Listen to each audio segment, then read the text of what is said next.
इस संसार में उनके भक्तों को दुख से मुक्ति मिलेगी। वो दोनों तो अजन्मा है, लेकिन उन्होंने कारण को जन्म दिया और उस कारण को जन्म दे करके इस संसार में जो राक्षसी आताताई थी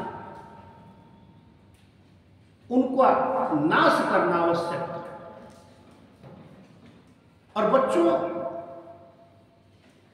आज एक और प्रसंग मैं आपको बताता हूं।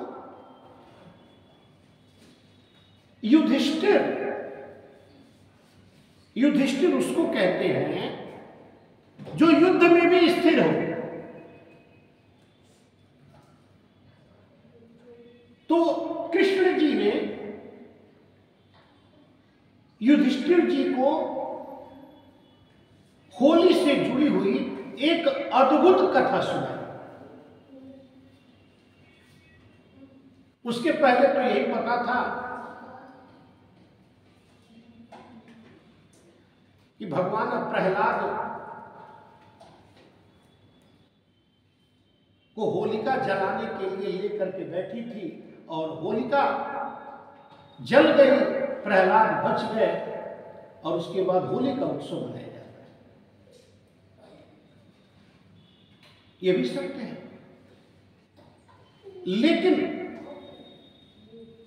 जब कृष्ण जी ने युधिष्ठिर से कहा कि एक कथा त्रेता युग की है, जब अयोध्यापुरी में रघु राजा हुआ करते थे, उस समय अवधपुरी के एक गांव में एक असुर स्त्री,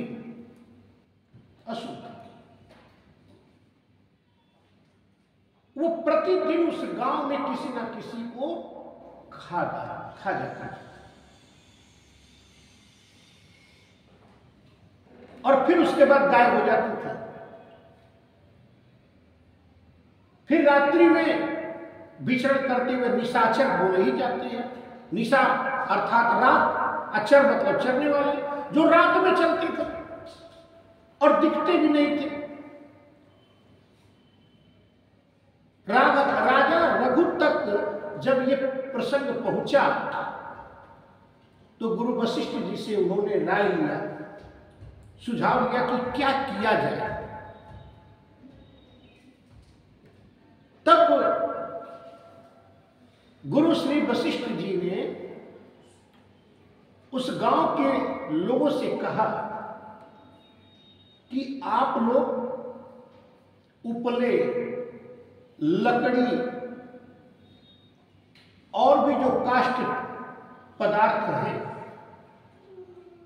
जलने युक्त, उन सबको इकट्ठा करिए और जो असुर स्त्री है उस असुर स्त्री को मिट्टी की एक जो है उसकी पूरी मूर्ति बनाई जाएगी और जितना ये उपला, गोईठा, लकड़ी और जितने भी ये सब जलाने वाली चीजें हैं उससे उसको पूरी तरह से ढक दिया जाएगा। चूंकि वो दिखाई नहीं देते, उसको पूरी तरह से ढक दिया जाएगा और ढकने के बाद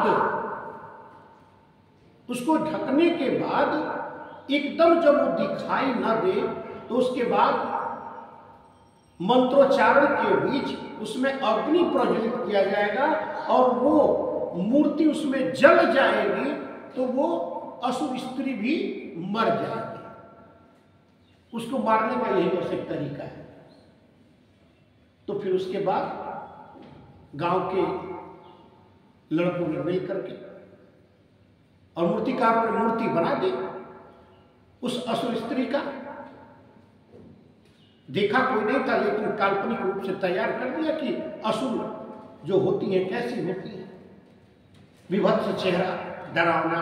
फिर उसको लकड़ी से, गोईठे से, उपले से तमाम चीजों से एकदम ढक दिया गया। और मंत्रोच्चार के बीच जब मंत्र पढ़े गुरु वशिष्ठ जी, तब उसके बाद उसमें अग्नि प्रज्वलित हुआ और वो धू धू करके जल गया। और इस तरह से वो असुर स्त्री जल करके मर गई, समाप्त हो गई। और फिर उसके बाद लोगों ने जो है मिठाइयाँ बांटा, उत्सव मनाया, और तब से जो है होली जो है प्रारंभ हुआ। तो जब ये बात कृष्ण जी ने युधिष्ठिर जी से कहा, तो युधिष्ठिर जी बोले कि हे केशव, ऐसा तो पहले कभी सुनाई नहीं गया था। तो कृष्ण जी ने वहां पर एक बहुत अच्छी बात कही, कहे कि महाराज युधिष्ठिर, प्रत्येक युगों में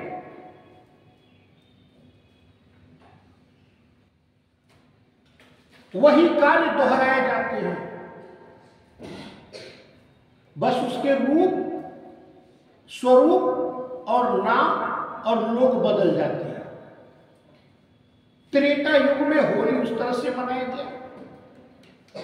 सतयुग में प्रहलाद वाली घटना के बाद से जो है होली का उत्सव मनाया गया। द्वापर युग में ब्रज की होली मनाई गई। तो हर युगों में राक्षसों का वध होता है, जनता को सुख चैन मिलता है, राम राज्य आता है और जीवन का विकास निरंतर चलता रहता है। मैंने ऐसा ही निर्धारण किया है। यानी हर चीजें इस ब्रह्मांड में अपने को दोहराती रहती है। जैसे धरती गोल है और एक जगह से दौड़ लगाओगे तो फिर घूमते घूमते वहीं पर पहुंचोगे, और फिर दौड़ लगाओगे तो फिर वही चीजें रिपीट होती जाएंगी। बस ये होगा कि समय बदलने के साथ जो चीजें पहले दिखती थी वो अब बदले हुए रूप में दिखेगी। इसलिए होली का उत्सव हर युगों में उस समय के राक्षस प्रवृत्तियों का नाश करके ही ये उत्सव मनाया जाता था। और इसके पीछे का एक वैज्ञानिक भी कारण बहुत अच्छा है। उस वैज्ञानिक कारण को विद्यालय में अगर बच्चों को नहीं बताया जाएगा तो बच्चे इस त्योहार को केवल एक धार्मिक कारण मान लेंगे। इसलिए ये बताया जाना भी आवश्यक है कि क्यों हम जो है होली का पर्व